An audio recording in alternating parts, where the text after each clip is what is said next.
Вработување на негуватели, медицински сестри и административни службеници е она што е најнеопходно за подобрување на условите и услугата на Домот за стари лица Зафир Сајто, посочуваат надлежните. Сите останати детектирани недостатоци може да се решат во рок од 2 месеца, истакна директорот Александар Крстевски. За мал временски период веќе видовме каде има сериозни недостатоци, кои се надеваме дека во тековните месец-два сите недостатоци ќе бидат решени и нашите уживатели, тоест нашите корисници ќе добијат поквалитетни услуги. За жал имаме многу намален персонал кој веќе имавме работен состанок со заменик министерот на оваа тема и се разбира дека без персонал ние не би можеле да даваме квалитетни услуги. Тој е главниот приоритет. Сите останати недостатоци се решливи и мислам дека со менаџирање во тековните месец-два сето тоа ќе биде разрешено и се разбира дека со тоа ќе ги подобриме условите на живење во нашиот дом. Поред систематизација ние треба да имаме 80 луѓе. Во моментот имаме 36 луѓе, од кои 7 ни се преко агенција за вработување.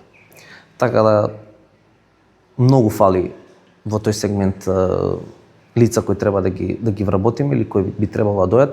Затоа на оваков начин со меморандум на соработка со волонтери гледаме тој вакуум да го искористиме и се надевам дека и со другите средни училишта, како што кажав, со нивните меморандуми ќе добиеме на квалитет на услугите во домот. Само може да ви кажам еден податок дека од администрација имаме само 2 вработени. Тука е генералниот проблем. Ние во една голема институција како што е домот немаме сметководител, немаме правник, немаме човечки ресурси, немаме социјален работник и така натаму. Се разбира, најповеќе ни се потребни негователи и медицински сестри, кои за жал работат и се даваат не 100%, 150% за да овој дом функционира како што функционира во моментот. Ако стаите дека работат по 2 смени, по една негователка и една медицинска сестра во ноќната смена, од 13 вкупно ќе видите дека околу 3 се во смена.